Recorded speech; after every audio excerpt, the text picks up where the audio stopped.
Alright guys, welcome back to another video. In the last videos, I showed you what I currently carry for my job at college campus, public safety.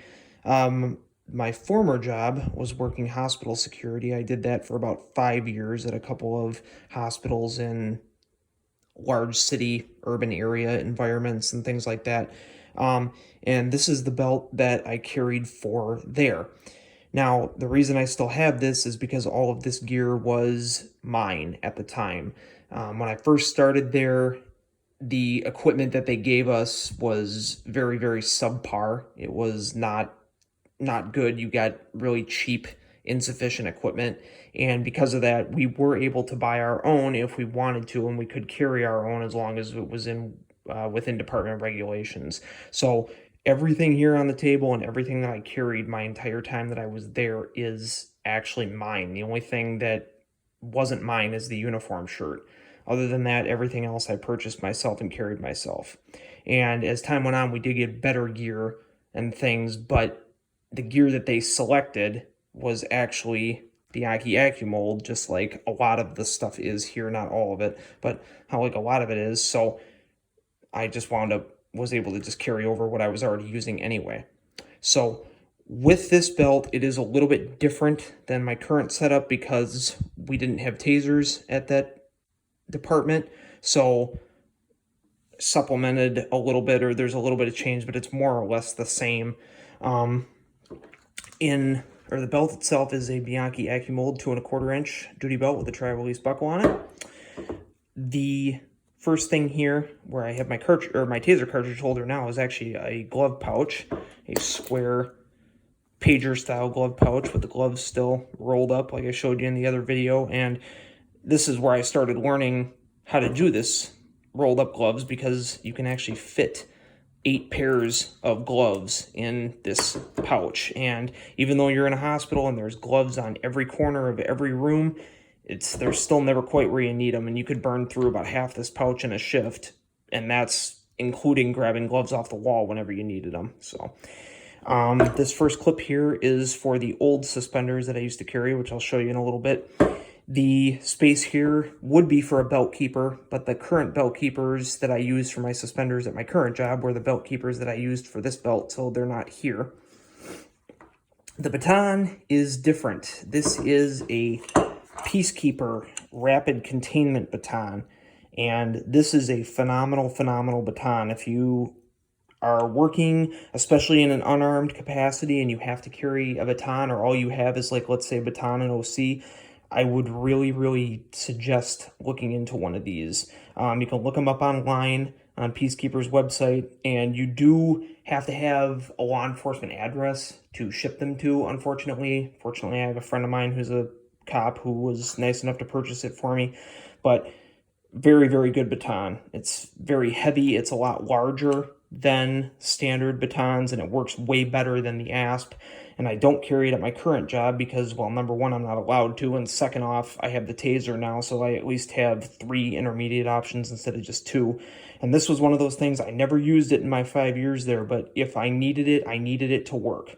So this is much better than the original 21-inch ASP baton that they gave me that basically wouldn't even stay open. You'd have to, expand it 2 or 3 times, and even during training, hitting the bag, the thing would collapse on you, and you'd have to re-expand it, and that's definitely not safe. So that's why I purchased this. The holder that it's for is actually made by Peacekeeper as well. The baton is larger than standard ASP batons or Monadnock or any of the other common batons, so you have to buy their holder for it. The bottom unsnaps, so you can put the baton in completely expanded, and it has a Velcro closure on the back of it to hook it around the belt, which I'm not a huge fan of, but it's fine. It's never been a problem. Radio holder here that was for the Motorola radios that we used. We used the XPR 7550s just like we have at my current job. Flashlight. This is a Streamlight Stinger DS LED, and it's the HL, the high lumen version, and this is the original HL, so I think it's 600 lumens. I think the new ones are 900 or 1,000 now. And this was my carry light the entire time I was there. There would have been a keeper here and a keeper here. And these are the other 2 clips for the suspenders. The Zach Tools key holder. Unlike my current job, I didn't have a tiny little thing of keys that I can just stick in the slash pocket of my vest. These I actually had to carry on my belt because they were big. And the reason why the holder is so far back on the belt is because where it sat was right above my rear pocket. So I would take the keys, clip them on here, and then tuck them into my pocket so that number 1, they weren't jingling around, and that number 2, they wouldn't be easy to lose or someone to take them from me. And these Zach Tool key holders are very nice. This is the nicer of the 2. Right here, I have a set of ASP Metal 200 hinged cuffs in the original holder. These are phenomenal cuffs, and I know people don't really like ASP cuffs. There's a lot of things about them, and these are the original ones that had the polymer on them. I've used these many a times. These have been on some rough individuals, and they worked every time. I never personally had a problem with them. I know there's stories out there about having them, but I was always real careful with them, and I never wrestled anybody into cuffs. If I was wrestling with them, we'd get their hands secured first, then you pull the cuffs out and you apply the cuffs like you're supposed to, and they work just fine. Right here is a Uncle Mike's Mark IV OC holder for the monocular telescope that I showed you in the other video. I do not have that in here because it's at work. It's just the empty holder. And then here, Mark IV OC holder.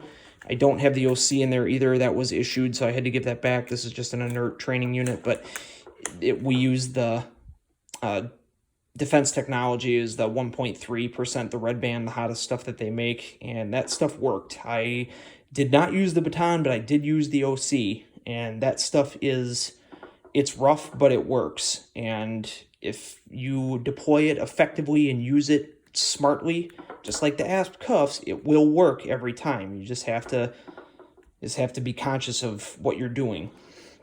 Behind here, I had the last clip for the suspenders, and there would have been a keeper right here.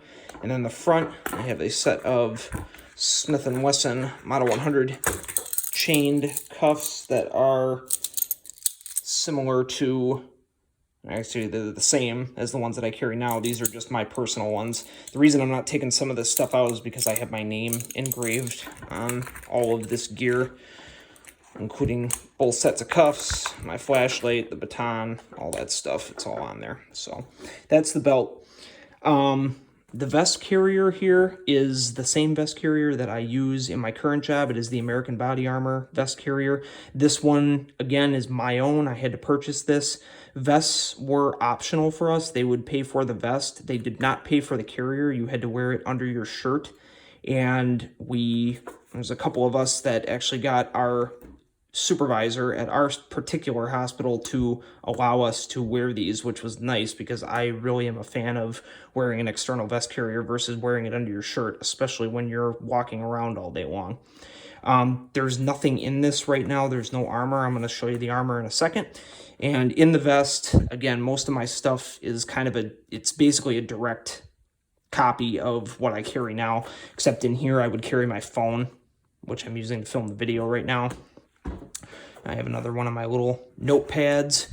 I would carry my ID. There we were required to display our IDs, so I had a little clear window ID patch thing that I would hang on here. My ID sat right there. And then this is just where the squad keys would go. And then top pockets are the same. I have my cheapo sunglasses that I have in the other video. Handcuff key. That's my personal handcuff key. Pen. And, Sharpie, a couple extra pens and stuff like that got tucked in here. The only difference here, I do have my name embroidered on this one, so that's why I have it covered up. And we wore metal badges at that campus. The current one that I use, we have an embroidered one, but these we actually wore metal badges. So I had the metal hooks on there for the badge. The suspenders that I carried, these are a lot different than the ones I have now. These are HWC, Hamburger Warren Company. Yes, that is the real name.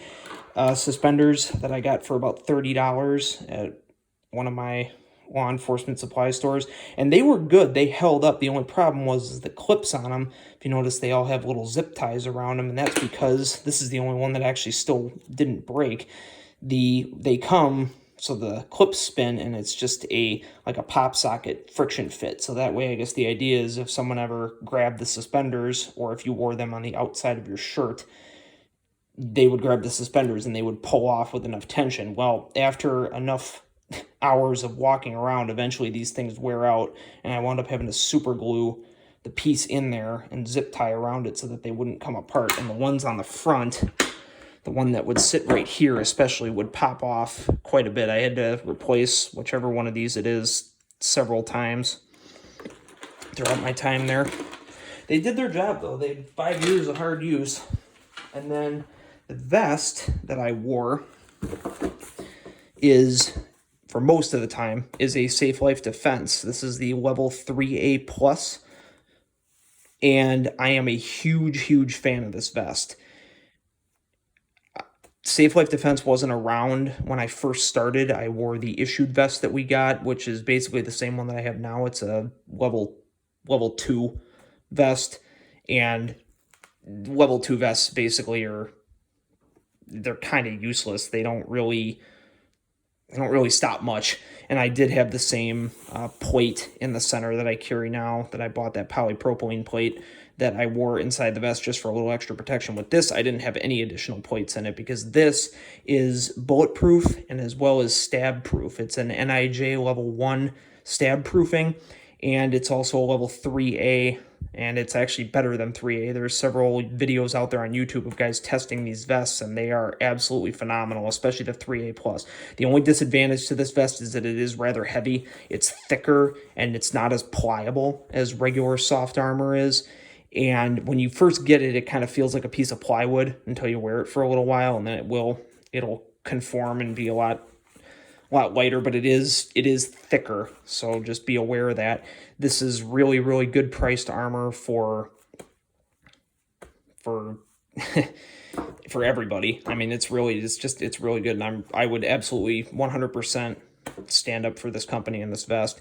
The reason I went with this, and I did buy my own, is because in a hospital, and anyone who's ever worked hospital security in an urban larger hospital scenario will know, is that your threat of knives are actually way higher than your threat of a gun in a hospital, because I never, thank God, never did, but I know of 5 incidents that while I was working, of other officers getting knives pulled on them. No one was ever stabbed, thank God, but it did happen. So I felt a lot safer walking around with this vest. The other huge advantage to wearing a vest in hospital security, if you work hospital security and you don't wear one, I would advise you to get one, because hospital security, you're getting punched, kicked, bitten, spit at, you name it, it's going to happen to you.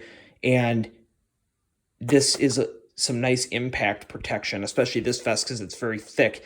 So if you get punched in the chest, it's not going to knock the wind out of you.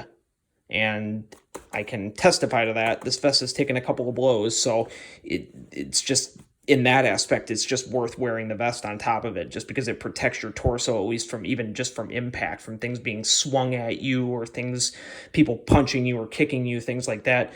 It's a good protective measure, even notwithstanding the fact that it's bulletproof and stab proof.